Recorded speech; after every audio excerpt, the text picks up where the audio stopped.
Pretender definir qué es ser vasco en pocas palabras es como intentar poner puertas al campo. Simplemente no se puede. Aunque se nos ocurren muchas maneras de dibujar esa identidad, quizá ninguna pueda acotarla del todo. Pero cuando nuestro protagonista, habiendo nacido y vivido siempre en Uruguay, nos dice que algo debe de tener de vasco porque cuando se le mete una cosa en la cabeza no ceja hasta conseguirla, le entendemos perfectamente.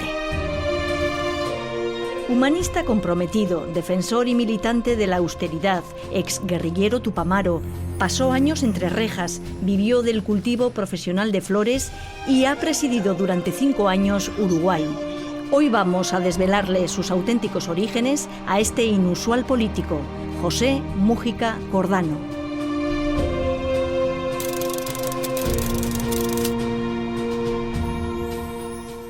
Mi historia personal, la de un muchacho, porque alguna vez fui muchacho,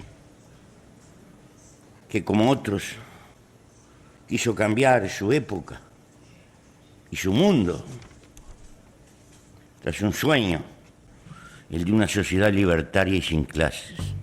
Un país dependiente le conviene mucho más. Yo, José Alberto Múgica Cordano, me comprometo por mi honor a desempeñar lealmente el cargo que se me ha confiado. José Múgica. La política quedó engrillada a la economía y al mercado. Todo es negocio.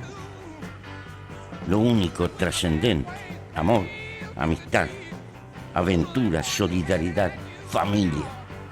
De algún lado somos.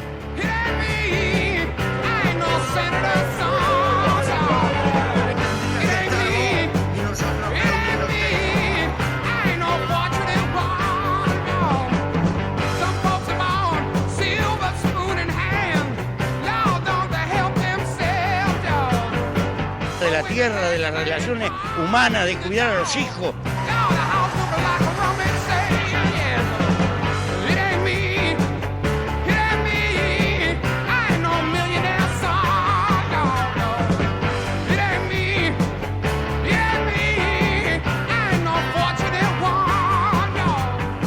Era tal el interés que tenía José Múgica por reconstruir su pasado vasco que no ha dudado en cruzar el Atlántico y celebrar aquí su 80 cumpleaños. Hasta Múgica, el pueblo con el que comparte apellido, ha venido el expresidente de Uruguay.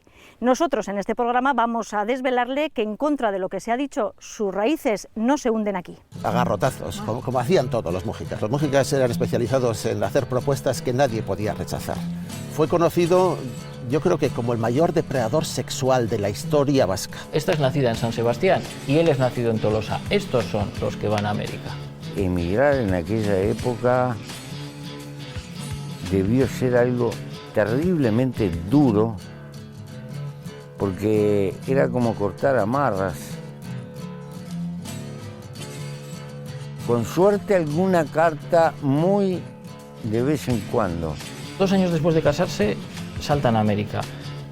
Y a mí es una fecha que me parece rara, porque en 1842 está prohibida la emigración a América. ¿Qué es lo que pasa? Qué difícil debía estar la vida en aquella época para que la gente se fuera de acá, ¿no?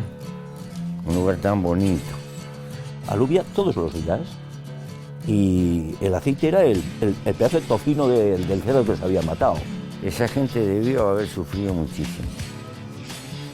Y es bueno tener una idea de eso.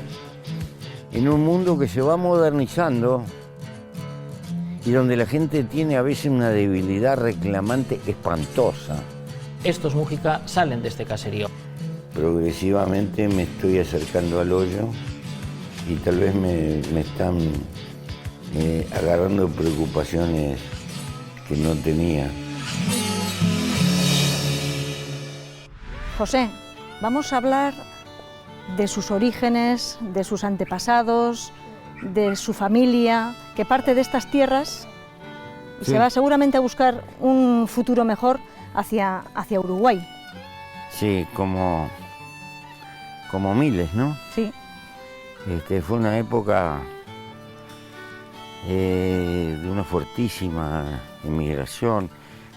Hay años que tenemos registrados 40.000, 50.000 inmigrantes que llegaban de distintas partes, fundamentalmente de España y de Italia. Emigrar en aquella época debió ser algo terriblemente duro, porque era como cortar amarras. Con suerte alguna carta muy de vez en cuando, y eso en el mejor de los casos. Tenemos que imaginarnos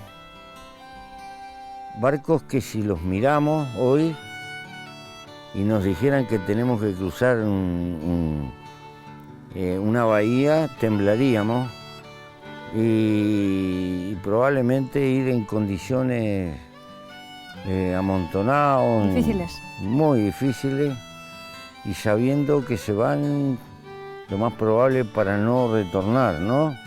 Esa gente debió haber sufrido muchísimo. Y es bueno tener una idea de eso. En un mundo que se va modernizando y donde la gente tiene a veces una debilidad reclamante espantosa por cualquier cosa. ¡Ay, qué horrible, qué espantoso!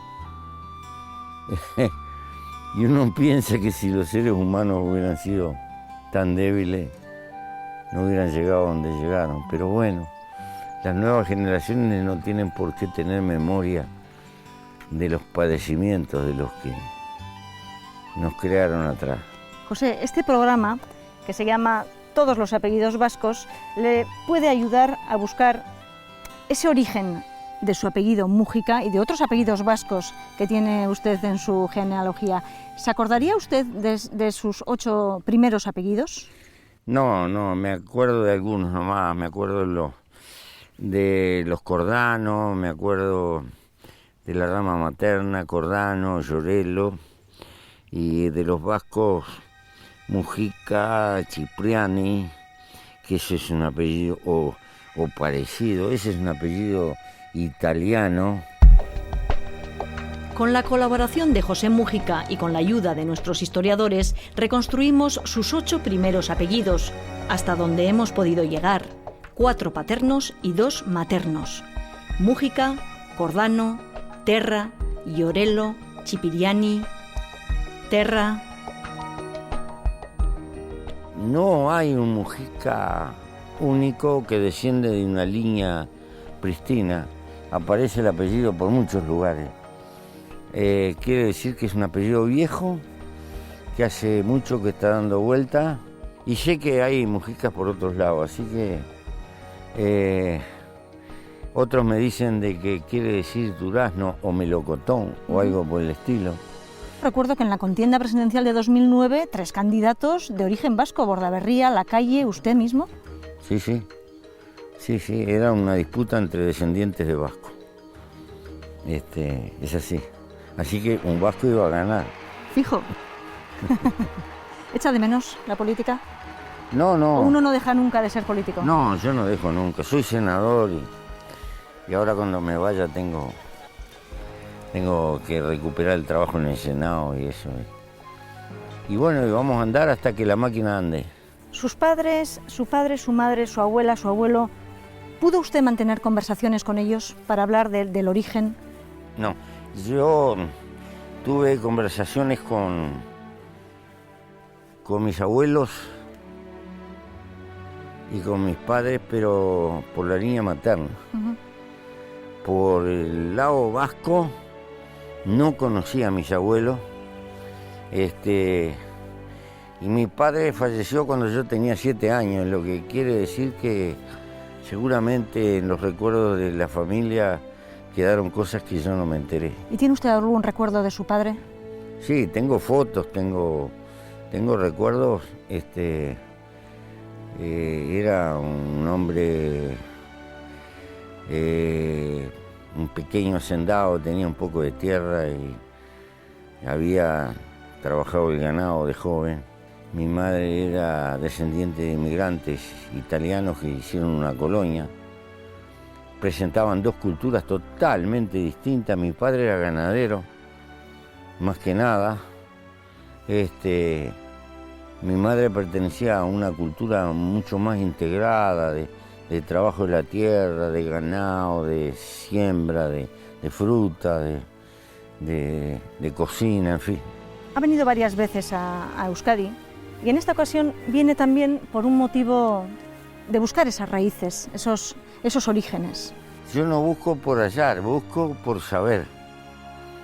Y saber porque tengo curiosidad de la cuestión humana y me gusta saber el origen de nuestras vidas, los caminos, los ríos, los arroyitos que contribuyeron a formar nuestras vidas.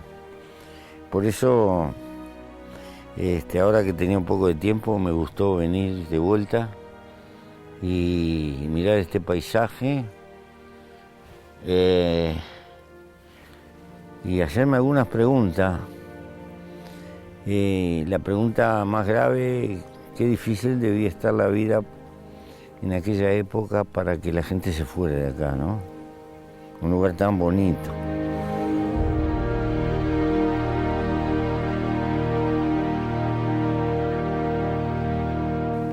¿Qué le parece este paisaje? ¿Es parecido al de allí o no tiene nada que ver? No, el Uruguay no. El Uruguay es una penillanura muy... El pico más alto tiene 500 metros. Eso es excepcional. No, es una penillanura de pasto. Es un país verde también. Tiene 13 millones de vacas y 8 millones de ovejas. Bueno. Es pura... No sé si el país no es de la vaca y nosotros le estamos estorbando.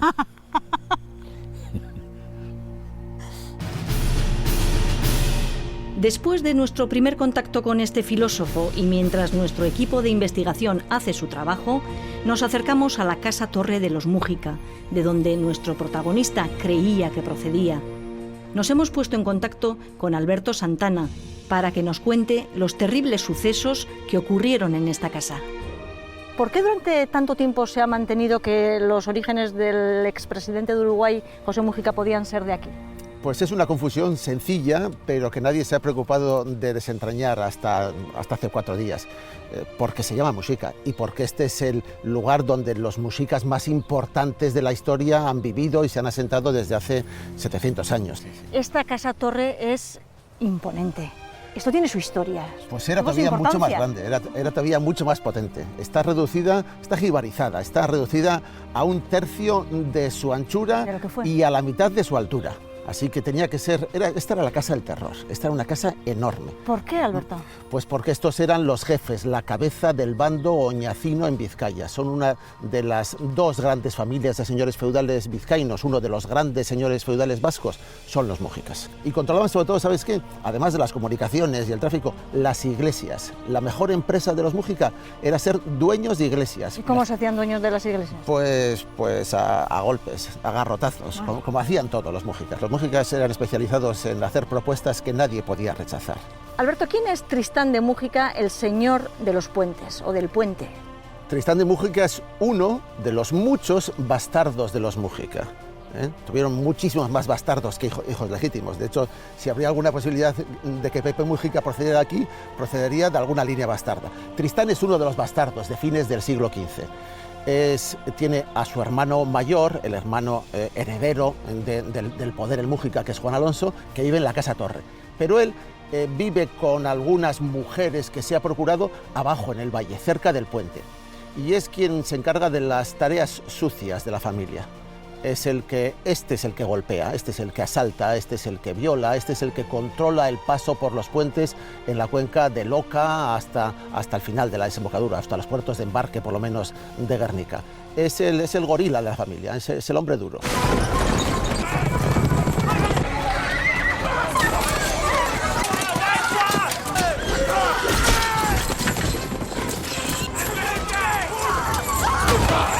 El problema con los Múgica es que ejercen un tipo de violencia que la sociedad no podía digerir en aquella época, porque va más allá de la opresión para conseguir más renta, para conseguir más dinero, para tener más poder.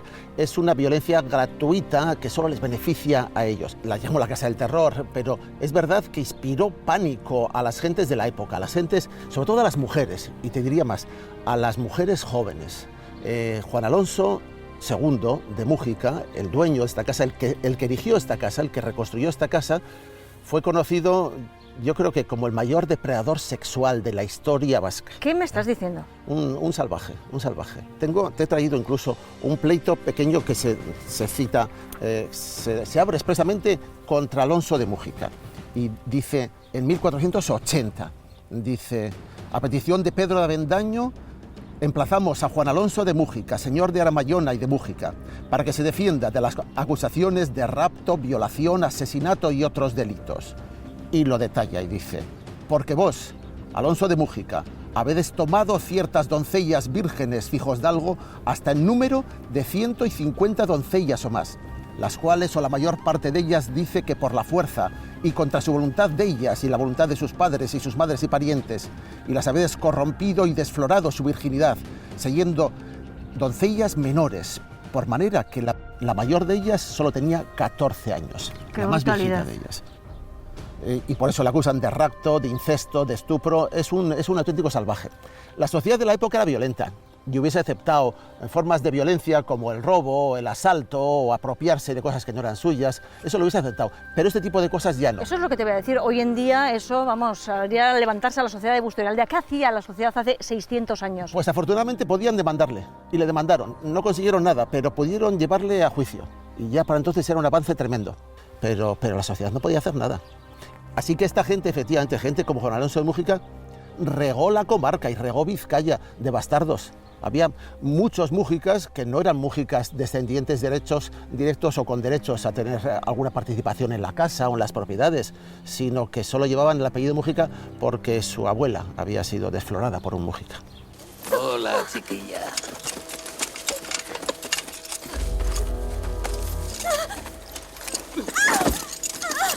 Incluso esta campa, Olga, tiene un nombre muy especial. Es la única campa del mundo que yo conozco que se llama Andramendi, el monte de las mujeres, el monte de las chicas. Ahora me explico por qué.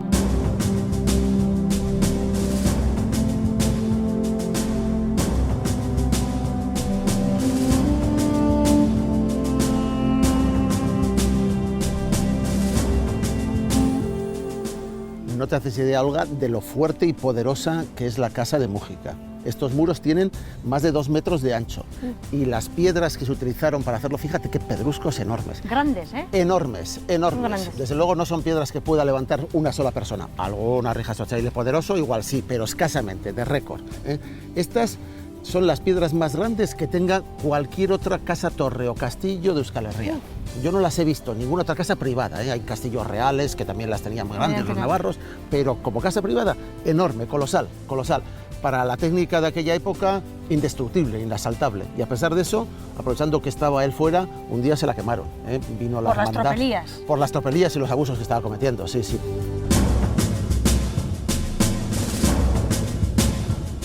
Esta era la entrada principal del castillo. Cuando era castillo esto, cuando aquí vivían los guerreros de Juan Alonso, primos, cuñados, bastardos y demás. Aquí cuando llamaba al apellido, decía, llamo al apellido, los que son de los míos y mi familia, que vengan a defenderme, que nos atacan los Avendaño, que nos atacan los Arteaga y demás. Se encastillaban aquí, subía Tristán, subían los chicos, los gorilas, se encerraban aquí, cerraban las puertas, echaban la tranca. ¿Te enseño dónde está la tranca? Sí.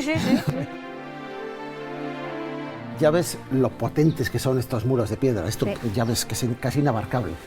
Pero dejaron un cajoncito hueco en el interior del muro, empotraron el muro, un cajón que tenía dentro además una caja de madera y en esa se deslizaba una tranca. Parece de película. Luego la apalancaban desde aquí, desde el fondo, y se quedaban aquí. Los 10 hombres más fuertes, justo donde estás tú, los 10 hombres más fuertes de Múgica se quedaban aquí esperando, una pierna para atrás. Las asaltaban normalmente, ¿sabes cuándo? A la mañana, cuando salían las mujeres o los niños a sacar los caballos o los cerdos o las vacas. En ese momento estaban esperando entre los árboles y que en ese momento ponían alguna palanca en la puerta y impedían que se cerrase y entraban todos en tromba. ¿El caserío está habitado? ¿Vive gente? Sí, sí, sí, vive un matrimonio, Pedro María Lústiza, y su esposa se apellida, por cierto, Mújica. ¿Qué me dices? Sí. ¿No será pariente? Comienza ya el trayecto por el pasado de José, en compañía de Miquel Prieto, quien ha investigado su genealogía familiar. ¿Cómo se siente cada vez que viene a esta tierra? Me impresiona mucho lo bonito del lugar y lo pródigo de la naturaleza. Todo es muy verde, es muy lindo. ¿Usted qué tiene de vasco, José? La verdad que no sé. En mi país los vascos gozan de fama de gente terca, de gente como con un carácter que una vez que se determinó, contra viento y marea lo lleva a las cosas adelante. Y la verdad que yo algo de eso tengo. Algo de eso tengo. Y por lo demás, en mi país hay una colectividad de apellidos, un conjunto de apellidos que notoriamente son vascos. Y le diría más, cuando miro por el cable de la televisión vasca y me muestran las calles de cualquier lugar, me encuentro con rostros que podría decir, son iguales los uruguayos. ¿Para usted la familia es importante? Es nuestro rumbo en la existencia. Y si bien hoy las familias no tienen el papel que cumplieron en la antigüedad, y esto es tan fuerte que para los aymara, uno de los troncos indígenas de la cordillera de los Andes, pobre no es lo que nosotros consideramos pobre, sino que pobre es el que perdió la comunidad. Es decir, el que está solo frente al mundo. José, ¿desde cuándo le viene a usted el interés de conocer sus orígenes? No me caracterizo por mirar mucho hacia atrás. Lo que pasa es que los seres humanos pasamos por edades. Progresivamente me estoy acercando al hoyo y tal vez me están agarrando preocupaciones que no tenía. Y decidí que iba a venir cuando me sacara los zapatos del gobierno y estuviera más cómodo, más normal, para gozar el paisaje y sentir las historias que la gente vuelca. Comenzamos ya a dibujar el árbol genealógico de José, en el que destaca una historia de emigración que ha marcado el rumbo de esta familia. Por eso hemos pedido su colaboración a Óscar Álvarez, experto en emigraciones vascas. José Mújica, que nace en 1935 en Montevideo. José Mújica, pero que creo que ellos dicen Mujica. Sí, porque la pronunciación de los apellidos cuando llegan a América, apellidos vascos, suele cambiar. Y ahí llaman siempre Mujica. Es una cosa muy típica porque cuando uno va intentando explicarles las diferencias, dicen que no, que siempre ha sido Mujica y se queda así, ¿no? Perfecto. Bueno, pues José Mújica es hijo de Demetrio y de Lucy Cordano. Lucy Cordano, que aquí tenemos otra de las peculiaridades habituales en Uruguay y también en la zona de Buenos Aires, que es italiana, de origen italiano. Exactamente, porque la gran inmigración que llega al Río de la Plata, Uruguay, Argentina, son italianos. De hecho, hoy en día se calcula que si hay 50 millones de italianos en Italia, hay aproximadamente unos 60 millones de italianos en Latinoamérica. El primer censo que tenemos noticia que se hizo en la ciudad de Montevideo fue en 1888. Y en ese momento más de la mitad de la gente hablaba italiano. simplemente te tienes que ir a la selección de Argentina, a la selección de Uruguay, a la lista de apellidos, y en los apellidos históricamente más importantes son los italianos, los segundos los vascos, y de ahí para abajo, ¿no? Demetrio, que no había nacido en Montevideo, sino en una población de la zona de Florida, es decir, tierra adentro, muy lejos de Montevideo, era a su vez hijo de José Cruz Múgica Cipriani y Eudoxia Zoé. Lo que es interesante es que este Cruz sí nos indica que es de familia vasca, porque no sé por qué razón, pero los vascos en aquel momento en el Río de la Plata son los únicos que incluyen el nombre de Cruz en nombres masculinos, ¿no? Hay Juan Cruces, José Cruces, Francisco Cruces, ¿no? Y puede ser un indicativo de que efectivamente eran una familia vasca. Pues este Cruz Múgica Cipriani era a su vez hijo de Francisco Múgica Yeregui y de Catalina Cipriani o Cipriani o Cipriano, aparece de varias maneras, que es otro apellido italiano, pero esta es nacida en San Sebastián y él es nacido en Tolosa. Estos son los que van a América. Estos son los dos. Bueno, no es extraño que haya donostiarras de origen italiano. De hecho, bueno, gente conocida de Guipúzcoa, vamos a ver, Pío Baroja, era Pío Baroja Nesi, también de familia italiana. Es decir, realmente hay una colonia de italianos de tiempo muy antiguo. De hecho, en toda la costa vasca y en las grandes ciudades, en los grandes puertos, sabemos que hay colonias de inmigrantes, colonias de marinos.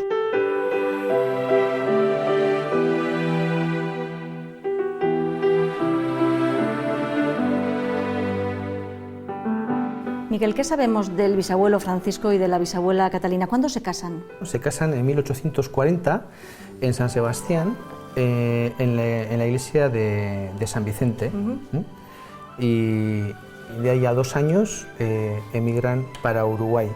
¿Era normal casarse de jóvenes en aquella época? Sí. Normalmente las mujeres con 20, a partir de 20, y los hombres con 20, 22, 23, en la mayoría de los casos. Se casan muy jóvenes, que es algo relativamente habitual en esa época, porque no son agricultores propietarios. Es decir, los jornaleros se casan jóvenes porque no dependen de la herencia que va a dejar el aitá cuando decida quién es el que va a heredar, no dependen de conseguir un buen matrimonio. Entonces, esto es algo que es bastante característico, bien de las villas, como es este caso, Tolosa, San Sebastián, o bien del mundo rural cuando se trata de jornaleros. El primer pensamiento que a mí me llega de Pepe cuando dice que qué situación tenía que haber aquí tan dura para que abandonen una tierra tan linda. Claro, la tierra es linda cuando te queda una parte, pero aquí existía, el caserío estaba vinculado y para que saliese adelante como empresa no se podía repartir entre todos los hermanos. Aquí es obvio que no hay para todos y por eso ha habido migración desde el siglo XVI que conocemos y ha continuado, ¿no? Se estipula un menú muy concreto. 2 meses comiendo lo mismo todos los días. Bueno, 2 meses comiendo, ya empezando por ahí, para mucha gente puede ser importante, ¿no? Cuando se inicia las festividades del 1 de mayo, se dicen discursos en 4 o 5 lenguas, porque los trabajadores que hay son... Veo que desayunan una copa de aguardiente y galleta. Sí. Y habrá vino posiblemente todo el tiempo, y es muy poco habitual que tengan agua, y si hay agua siempre es mezclada con vino. Sé que es un señor que le fue muy bien, que hizo mucha plata, porque cuando se murió tenía un panteón que está hasta el día de hoy en granito rojo y eso costaba mucho. Uruguaiko presidente hoia etorri da hemendik bizitaiken?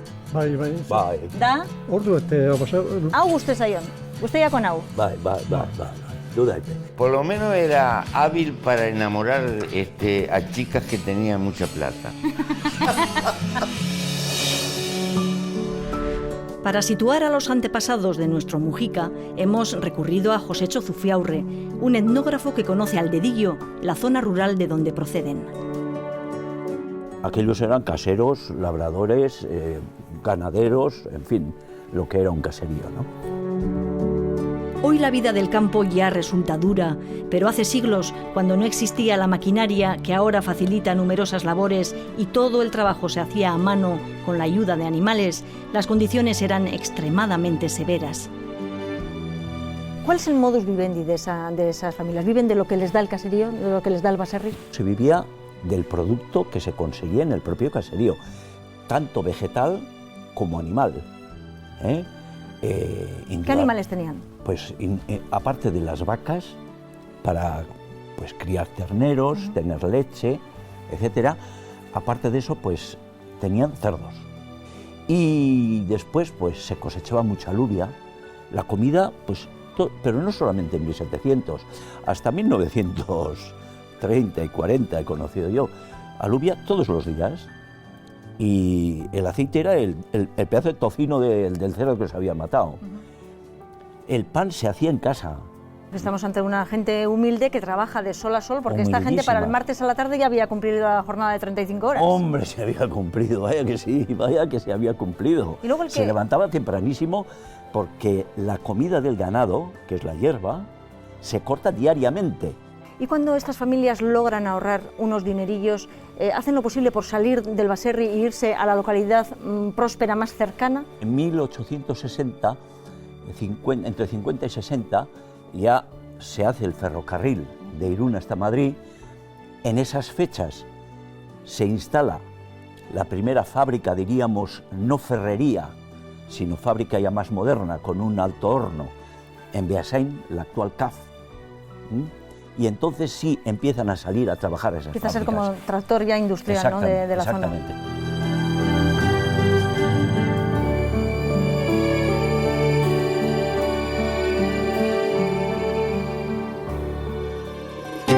La aparición de la primera industria, el avance que supuso la llegada del ferrocarril y el haber conseguido ahorrar para probar suerte en la ciudad hizo que muchas familias, entre ellas los Múgica, dejaran atrás el campo. Francisco había nacido en Tolosa y su padre también había nacido en Tolosa. Como dato curioso, en el siguiente documento que tenemos, que es el de la boda, aquí consta cómo es sereno. Francisco es sereno en ese momento. Y sabemos que en 1821 su padre era el encargado del alumbrado de Tolosa. Y bueno, la curiosidad es que en ese momento Tolosa, estamos en 1821, entonces Tolosa se encendía con 50 farolas de aceite y mecha de algodón. Y estaba obligado a encender en 20 minutos las 50 farolas y mantenerlas encendidas, y luego al mismo tiempo, además, dependiendo de la luna llena, no tenía que encenderlas. Es decir, en cuarto creciente, cuando estábamos en cuarto creciente, durante 6 meses del año no tenía que encenderlas. Es más complicado de lo que dicen, porque alguien le tenía que poner combustible a las lámparas. En algunos lugares se usaba el aceite de soya, algún refinado de la grasa de las vacas, que era muy abundante. Claro. Pero no sabemos. Y alguien tenía que recortar las mechas. Claro. Así, no era solo encender, había que mantener los faroles, me supongo. Y era complicado. Por eso aparece la palabra de guardafarolista, no claro. Sereno. Bueno, yo tengo que decir que con todo esto de el sereno, el farolero, he aprendido una cosa que desconocía. En el 18 Carlos III es el que en Madrid, al hilo de esto que comentabas, dotar de servicios, esta idea ilustrada de dotar de servicios a las ciudades, crea esos faroles de alcohol y mecha de algodón como los que había en Tolosa, como los que encienden los Múgica, y el responsable de esos faroles es también el que tiene que dar la hora y decir el tiempo que hace. Entonces va, pues la 1 y lluvioso, la 1 y sereno, y como en Madrid llueve poco, sereno era lo que más decían, y al final estos hombres se quedaron con el nombre de serenos. Era muy habitual que los ayuntamientos tuvieran este tipo de servicios en Guipúzcoa en ese momento. Teniendo en cuenta que Tolosa era la capital de Guipúzcoa, ya en las grandes ciudades del territorio, ¿no? Sí que era habitual hasta cierto punto, es decir, en pueblos pequeños no, es una cosa más tardía, pero sí que en los núcleos urbanos, pues esa modernización ya se había llevado desde el siglo XVIII, la idea de meter pues, los faroles, de meter servicios, de traer el agua a las fuentes, de poner, por ejemplo, en estos momentos cuando empiezan a llegar los relojes, los relojes públicos, que son grandes cambios porque la gente permite de repente saber a qué hora del día están sin tener que depender del sol o de otro tipo de cosas, ¿no? Son elementos de modernización de la vida cotidiana muy importantes. Ahora resulta curioso ver como innovaciones esos elementos que están integrados en nuestro día a día. Los relojes o las farolas, por ejemplo, que supusieron el paso del sector primario al de servicios para los mújica. Es el momento en el que en Europa se da esa reconversión. Éramos una sociedad en la cual 9 de cada 10 personas vivían en el campo y pasamos en un siglo a ser una sociedad en la cual ya hoy en día vive más gente en la ciudad que en el campo, hace ya bastante tiempo, ¿no? Francisco Mújica, el padre, es decir, el emigrante, el bisabuelo de José Mújica, es un ejemplo de estos. Primero ha emigrado de Tolosa a San Sebastián, es decir, hay una migración interna. Hay muchos emigrantes, por ejemplo, en Vizcaya, que sabemos que primero emigran a Bilbao o a la margen izquierda y luego dan el salto. Es decir, hay un proceso de recolocación y las salidas pueden ser o ir a las ciudades, una emigración interna o una migración a América, que es una salida que en aquel momento realmente atractiva, ¿no? ¿Es usted español? Somos vascos. De una tierra de vinos. Iremos a California o a Oregón. Cultivaremos la uva. ¿Tienen tierras ahí? Compraré una parcela. Gracias mil, señor... ¿Escudo?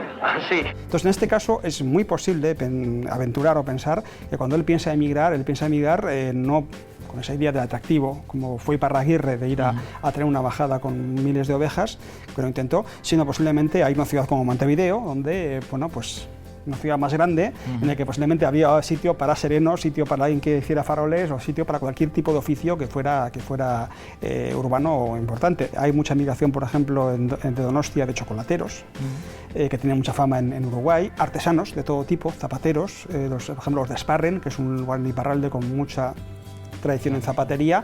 Lo que hacen es emigrar en masa, van a Uruguay, van a Argentina, van a Chile, van a Cuba, pero no van a cultivar, van a producir zapatos. O sea que podemos decir que eran trabajadores cualificados, que iban a algo ya muy concreto. Exactamente, además en un lugar en el cual había una demanda. Claro, Montevideo se había creado 40 años antes, es el fines del 18, empezó siendo 4 casas, pero en el siglo XIX pasa de ser una ciudad de 5.000 habitantes a tener aproximadamente medio millón a final de siglo. Es decir, es un crecimiento urbano importante, con todo lo que eso exige. De hecho, el propio Francisco, sabemos que poco antes de irse aún estaba trabajando también en cosas de hostelería, estaba siendo también posadero. Es otro oficio que efectivamente sabían, en América tiene futuro. Es decir, los que van necesitan un sitio para estar. En Estados Unidos hay pastores vascos, pero hay vascos que van a ofrecerles el servicio del hotel a los pastores, es decir, el alojamiento es importante.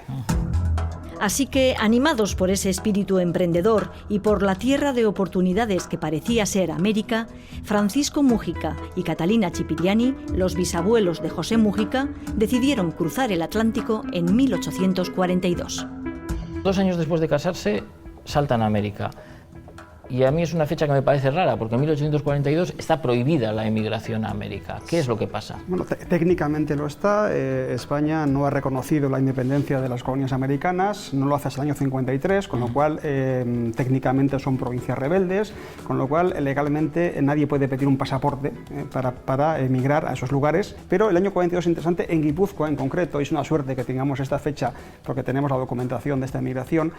Al acabar la guerra carlista, el gobernador de Guipúzcoa, viendo cómo está la situación del país, es año 40, hace un decreto que es absolutamente excepcional. Viene a decir que va a conceder de manera totalmente gratuita y totalmente a todo el que lo quiera, pasaportes para emigrar a América a aquel que lo pida, fundamentalmente por la situación en la que ha quedado el país después de la guerra. Es decir, situación de destrozo, con mucha gente que quiere escaparse, con un problema económico grandísimo después de todo el descoque que ha habido en años de guerra. Y es una ventana de unos 2 años, entre el 40 y el 42, en el cual solamente en Guipúzcoa tenemos registros de gente que pide pasaportes y que va a América. Y efectivamente este es uno de ellos, pero en todo caso, fuera legal, fuera ilegal, sabemos que durante la guerra, en este momento y después, la emigración en este momento, fundamentalmente en Río de la Plata, es importantísima. El impacto migratorio era tremendo. Sabemos por algunas crónicas periodísticas que cuando se inicia las festividades del 1 de mayo se dicen discursos en 4 o 5 lenguas, porque los trabajadores que hay son...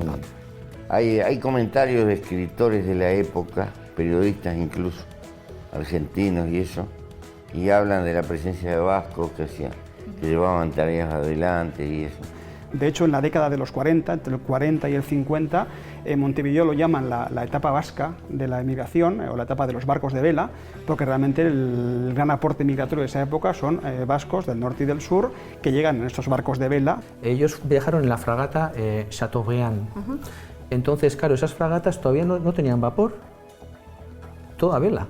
Entonces, cuando la gente ve las fotos de esa época de pasajes, claro, se echa para atrás, porque todavía no hay ninguna chimenea. Ahí van a verla, luego calculamos que del orden de 2 meses tardaría el viaje. Bueno, pues aquí tenemos precisamente una de aquellas fragatas francesas, la bandera lo deja bien claro, en el puerto de San Sebastián. Bueno, es pequeño, podía transportar a poca gente, hay que pensar también que en los 2 meses de viaje había que llevar también la alimentación para la gente que iba dentro, es decir, que realmente era un transporte, aparte de incómodo, realmente caro, es decir, hay que pensar que quien en aquel momento decidía dar el salto de ir a América, pues tenía que hacer una inversión fortísima. ¿El caserío está habitado? ¿Vive gente? Sí, vive un matrimonio, Pedro María Lustiza y su esposa, se apellida, por cierto, Mújica. ¿Qué me dices? Sí. ¿No será pariente? El ejercicio de la paciencia suele tener premio y después de muchas horas indagando en los archivos, conseguimos encontrar joyas como esta, el contrato de embarque de los bisabuelos de José Mújica. Y es el contrato, pasajes, 17 de febrero de 1842, es la obligación, 1.500 pesetas, pagó Francisco Mújica Yeregui para poder ir en el barco. Sí, de hecho sabemos que Francisco, Catalina, cuando hacen el viaje se llevan a 2 hijos que ya han tenido, uno de 1 año y medio y una de 7 meses, y también a una hermana de Catalina, y pagan por el pasaje de esos 3 adultos y 2 niños, 1.500 pesetas, que en aquella época era una cifra exorbitante. Un poco para calcular, podía ser el salario de 1 año. Luego aquí también dicen si iban en el entrepuerto o en la cámara, ¿no? Que sería como primera clase y segunda clase aproximadamente. Sí, había 2 clases. Los nuestros eran de entrepuente y otros de cámara. Y se estipula un menú muy concreto. 2 meses comiendo lo mismo todos los días. Bueno, 2 meses comiendo, ya empezando por ahí, para mucha gente podía ser importante, ¿no? Pues había que tener una alimentación que aguantara en el barco, que no se pudiera y que más o menos fuera lo suficientemente equilibrada con lo que sabían entonces, ¿no? Y bueno, pues dentro de lo que cabe, pues sí que es cierto que hacen una alimentación más o menos abundante. Lo que sea abundante es interesante porque mientras el pasajero coma, no se va a quejar. Tú mira por qué todavía hoy en día, aunque tengamos los aviones de los aviones low cost y demás, en los de larga duración no quitan la comida porque saben que el tiempo que uno esté comiendo no se va a dedicar a perder el tiempo y a preocuparse y a montar algún tipo de problemas, ¿no? Veo que desayunan una copa de aguardiente y galleta. Sí. Y habrá vino posiblemente todo el tiempo y es muy poco habitual que tengan agua y si hay agua siempre es mezclada con vino. Nos parece extraño, pero en aquel momento los médicos recomendaban que hasta los niños tomasen vino en vez de agua, tomasen alcohol en vez de agua y tiene su lógica. Es decir, el agua si no está tratada no tiene, pues puede tener gérmenes y realmente es problemática, ¿no? En cambio, lo que tenga alcohol, pues el alcohol sabemos que mata los gérmenes. Aquí, por ejemplo, pones dos típicas menús, uno de un barco francés o de una corbeta española, son muy similares. Si te das cuenta, la base es fundamentalmente legumbres, puchero con legumbres, sopa de legumbres, guisado, legumbres guisadas, es decir, legumbres en la comida, legumbres en la tarde y en el almuerzo sopa, que fundamentalmente con legumbres, ¿no? Y realmente en ambos es igual. Luego, pues carne fundamentalmente tocino o carne que esté ahumada, carne que se pueda conservar. O el bacalao es importante, el bacalao salado tiene una conservación muy grande, con lo cual es legumbres, bacalao, carne. Y luego la galleta. La galleta es, no es lo que pensamos hoy que son las galletas, es decir, estos dulces, no. Era pan retostado, con lo cual no tenía nada de agua y se conservaba mucho más tiempo. Una dieta, desde luego, no muy variada, pero bueno, en ese caso era abundante. Aunque monótona, esta dieta conseguía que los pasajeros del Chateaubriand llegaran a Montevideo en buenas condiciones. ¿Qué diferencia hay entre ir en entrepuente o proa o ir en cámara? Pues como hoy en día ir en turista o ir en business, en primera, es decir, es lo mismo, es comodidad, en entreplanta, en la parte más baja, vas a compartir una sentina, tendrás pues igual posiblemente pues camas, 3, 4 una encima de otra, tienes que compartirlo con toda la gente, que tienes poco espacio, la calidad de la comida es menor, los servicios que te ofrecen son menores, es decir, es eso, ¿no? De hecho, los países americanos, cuando tienen que hacer listas de migrantes, nunca incluyen a los de primera, nunca los incluyen como inmigrantes. Se entiende que el inmigrante hace el esfuerzo justo para trasladarse y entiende que la persona que da en primera pues es un turista, por decirlo de alguna manera. Sí. Está claro que Francisco y Catalina no embarcaron rumbo a Uruguay de vacaciones, como demuestra el exigente contrato que tuvieron que firmar antes de partir. En el contrato participan, pues, por una parte Francisco Múgica y por otra parte Manuel Echenique Bordandía, comisionado, es el comisionado para el pago de este pasaje a Montevideo, ¿no? Este comisionado es lo que luego acabará llamándose agente de migración. Las grandes compañías que se encargan del transporte, las compañías marítimas o incluso empresas comerciales o simplemente empresarios que están en Uruguay y en Argentina y que quieren mano de obra, necesitan, lo que hacen es pedir e intentar que esos comisionados le encuentren gente y financiarle el viaje a cambio de tener empleados seguros, ¿no? Y claro, aquí lo interesante es eso, como se ve que efectivamente no tiene acceso al dinero al momento para pagar, pero claro, lo importante no es tener el dinero, sino tener acceso a que te puedan dejar el dinero, es decir, esa financiación que es muy importante para explicar la inmigración. ¿Para qué era necesario el contrato? Si con el pasaporte es suficiente. Claro, no conseguías el pasaporte si no tenías este contrato. Tú tenías que tener el trato, este trato cerrado ya con las personas de Montevideo que te llevaban allí, que eran los que ponían el barco. Entonces, sin esto y sin haberte hipotecado y haber dicho claramente en cuánto tiempo ibas a pagar esas 1.500 pesetas, en este caso es un año. Ese fue un tipo de migrante en esa época. Más adelante va a haber grandes propietarios de tierra que traen inmigrantes y le venden pedacitos de tierra a plazo. Es una colonización del país hecha por vía privada. Y eso fue muy importante. Los bisabuelos de mi madre vinieron así, de Italia. Los Cordano. Sí, vinieron a trabajar y fundaron una colonia. Huir de unas condiciones muy duras o aspirar a construirnos una vida mejor suelen ser los dos motores de la emigración. Como emigrante me fui a otras tierras.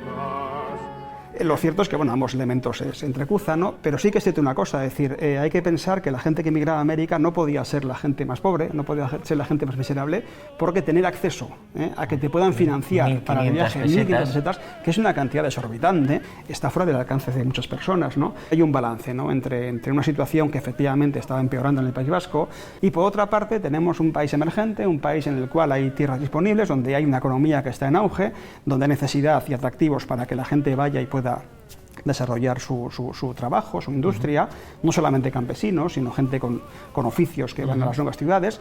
Entonces, haciendo un balance entre ambos, pues vemos que para muchos vascos en aquel momento ir a América era una oportunidad factible y además muy atractiva. Y esto es un ejemplo de cómo esta familia decide endeudarse por una cantidad muy grande porque efectivamente lo que ve o lo que interpreta es que yendo a América va a estar viviendo mejor que aquí. A pesar de tal convicción, no hay que olvidar que ese viaje de 2 meses hipotecaría la vida a miles de emigrantes. Comprometerse por unas cantidades tan grandes que se iban a pagar a posteriori muchas veces no les tenía un poco pillados, es decir, no muchas veces se convertían en casi esclavos para poder trabajar, para poder pagar esto. Efectivamente, hay una casuística muy grande, ¿no? De hecho, hay casos en los cuales vemos gente que prospera y casos en los que efectivamente acaban en la indigencia. De hecho, los primeros Euskal Etxea que se quedan en América, en Estados Unidos, en Uruguay, Argentina, Cuba, tienen como objeto proteger a los emigrantes que justamente no han conseguido dar ese salto hacia la prosperidad, ¿no? Sí que ocurre.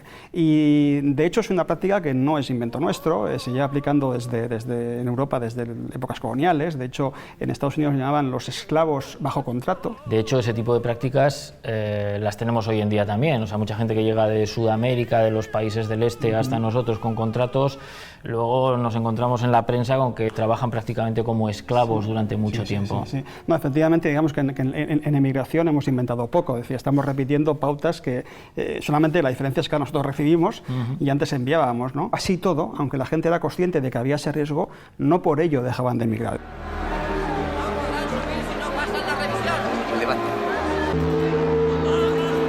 Siempre lo he sabido, voy a la América para hacerme millonario. Este señor pudo haber llegado por el año 43, más o menos. Exactamente en el año 42 sale de aquí. salió de Guatemala para entrar en Guatepeor, porque el Uruguay estaba en una guerra que duró 10 años, con la capital sitiada.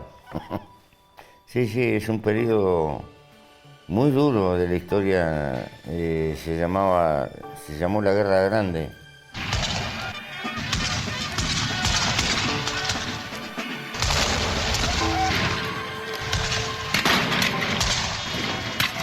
De tu abuelo no le llega a usted más historia de cómo salen de aquí, por qué embarcan, por qué escapan de aquí? Yo ni lo conocía a mi abuelo paterno.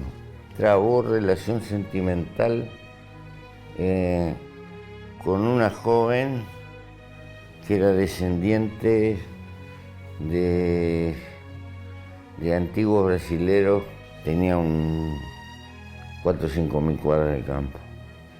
¿Y a qué se dedicaba con todo ese campo? Ganadería y ovejas, lana. Hizo dinero, se hizo con unas tierras, tenía ganado. Sé que es un señor que le fue muy bien, que hizo mucha plata, porque cuando se murió tenía un panteón que está hasta el día de hoy en granito rojo y eso costaba mucho. O sea que la cosa le fue bien. Le fue bastante bien. Por lo menos era hábil para enamorar a chicas que tenían mucha plata. Que era otra forma de hacer la herencia un poco... Pero la verdad que la herencia. Pero la verdad que él la cuidó y multiplicó. Y luego su padre, o sea, los hijos de su abuelo. Mi padre y los hermanos, cada cual heredó un pedazo de tierra. Unas 800, 900 hectáreas. Y allá hubo una crisis muy grande por 1929, 1930, cuando la gran crisis mundial. Y allí se desbarrancaron varios. Ese negro episodio obligó a muchos a volver a empezar de cero e impulsó otra corriente de emigración interna. Mi familia cuando arranca no tenían otra cosa que el trabajo y algún pedacito de tierra pequeño que habían comprado en Montevideo. ¿Y usted sigue apegado a la tierra? Sí, yo sí. Nosotros vivimos en las afueras de la capital, allá le llamamos chacra. Durante algunos años estuvimos trabajando con mi compañera, íbamos directamente, vendíamos a la gente y eso, producíamos flores. Teníamos invernáculos de flores, alguna verdura, alguna otra cosa también, y algo de eso hay todavía. Y ahora estamos haciendo una escuela agraria, y tratando de impulsar una escuela agraria, porque la gente que trabaja en la tierra está en términos de edad bastante vieja. Los uruguayos no les gusta trabajar sobre todo en huerta, lo que ustedes llaman huerta. Y si seguimos así, la verdura la vamos a importar de China en bolsita. Y hay un campo para trabajar en eso. Retomamos el viaje hacia las generaciones más antiguas de nuestros Mújica, los que hundían sus raíces en la tierra húmeda del Goierri guipuzcoano. Sabemos que Francisco Mújica, el bisabuelo de José Mújica, de nuestro protagonista de hoy, había emigrado en 1840, él era de Tolosa, su padre, sin embargo, Juan Bautista, es de Azpeitia, o sea que la familia en estas dos generaciones es viajera, pero es que además él, y vamos a buscar el hueco por aquí arriba, desde hacía 5 generaciones, la familia procede de Astigarreta, y el primer Mújica que tenemos documentado es un Pascual Mújica, que vienen de Astigarreta, que es un barrio de Beasain. O sea que más o menos desde 1580 tenemos a Pascual Mújica en Astigarreta. Tenemos este caserío, que es el caserío Mújica en Astigarreta original, es decir, estos Mújica salen de este caserío. José, ¿alguien de su familia le habló de esta posible procedencia de Guipúzcoa? No. No, de procedencias me dieron, me llevaron una vuelta el escudo de la familia. Digo yo que será el escudo, lo tengo ahí en una foto. Ahora veo que el escudo, se ve que los reyes no tenían otra forma de hacer plata y repartían escudo a diestra y siniestra, porque hay por todos lados. Tiene usted una buena colección de apellidos vascos. No, todos estos apellidos vascos están en el Uruguay, todo. Mujica, Yeregui, Dígoras, Arocena, sí, Echeverría, Aizpuru. Arocena es una avenida famosa. Aizpuru. Sí, existen. Arregui. Erauskin. Todos esos apellidos están. Lo que me queda claro de que es un apellido bastante común acá. Lo que está claro es que los Mujica se han movido mucho hasta llegar a Uruguay. Sin duda. Y a partir de ahí cuenta usted la historia. Y por lo visto se siguen moviendo. También. Hasta aquí llega nuestra aventura en compañía de José Mújica, un compañero de viaje de auténtico lujo. José Mújica, le quiero hacer entrega de este humilde regalo, una carpeta que incluye todos los documentos que hemos ido encontrando después de investigar en los archivos sobre sus antepasados, aquellos bisabuelos que partieron hacia Uruguay y todos sus antecesores. Bueno, muchas gracias. Lo guardaré con mucho afecto. Gracias en nombre de todo el equipo por dedicarnos este trozo de tiempo tan valioso en este viaje suyo a Euskal Herria. Bueno, Casco. Es un gusto y un placer comunicarme con el pueblo vasco a través de ustedes. Rastreamos ahora el barrio de Astigarreta en Beasain. Aquí se encuentra el solar del que procede la familia de José Mújica, porque en Astigarreta la familia Mújica habitó durante 6 generaciones varios de los caseríos que se dispersan por esta ladera. En un pañuelo hay Mújica, aquí Goicoeche, abajo Lache, de Erromarategui junto a él. Pues, no se iban muy lejos de casa. Vivían todos muy juntos. Y llegamos por fin al caserío originario, donde hoy reside la anónima de este capítulo, una Mújica que podría ser familia de José. El caserío Mújica. O sea que de este caserío, aquí vivirían 4, 5, 6 generaciones las que fueran de Mújica, después pasan a Azpeitia, después pasan a Tolosa y después hay un bisabuelo que coge un barco y se va a Uruguay y da origen al protagonista de este capítulo nuestro, que es el expresidente de Uruguay, José Mújica, ¿no? Exactamente. Josécho, ¿el caserío está habitado? ¿Vive gente? Sí, vive un matrimonio, Pedro María Lustiza, y su esposa se apellida, por cierto, Mújica. ¿Qué me dices? Sí. ¿No será pariente? No tenemos por qué pensar ni sí ni no, porque no se ha hecho la genealogía de esta señora. Entonces podría ser. Es de un caserío que está de aquí a poco más de 1 kilómetro. Teniendo en cuenta que los Mújica anduvieron de caserío en caserío dando vueltas, ¿no? Podría perfectamente ser, no lo sé. Hasta que no se haga esa investigación, desde luego, no podemos decir que no son parientes. Exactamente. O sea, que se llama Rosario Mújica. Sí. Qué bueno.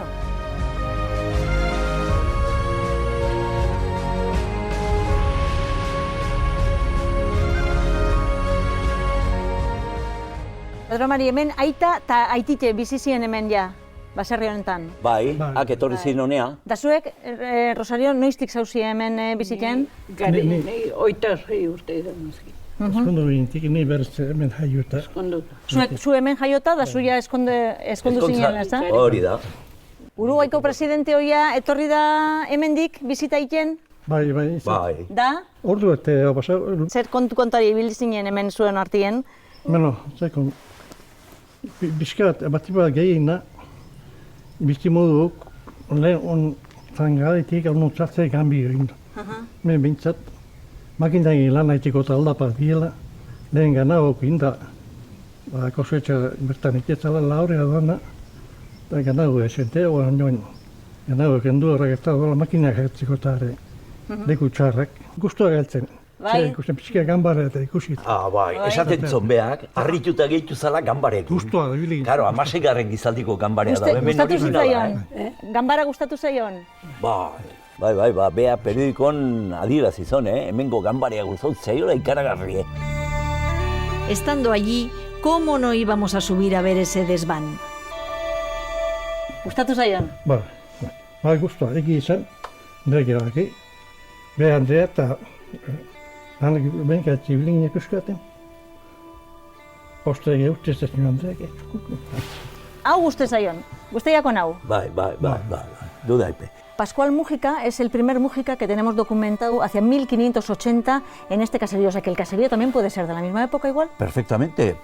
Además, lo demuestra, yo creo, estamos ante uno de los clásicos ensamblajes de los caseríos del siglo XVI. Esto es lo que queríamos oír, una fecha concreta.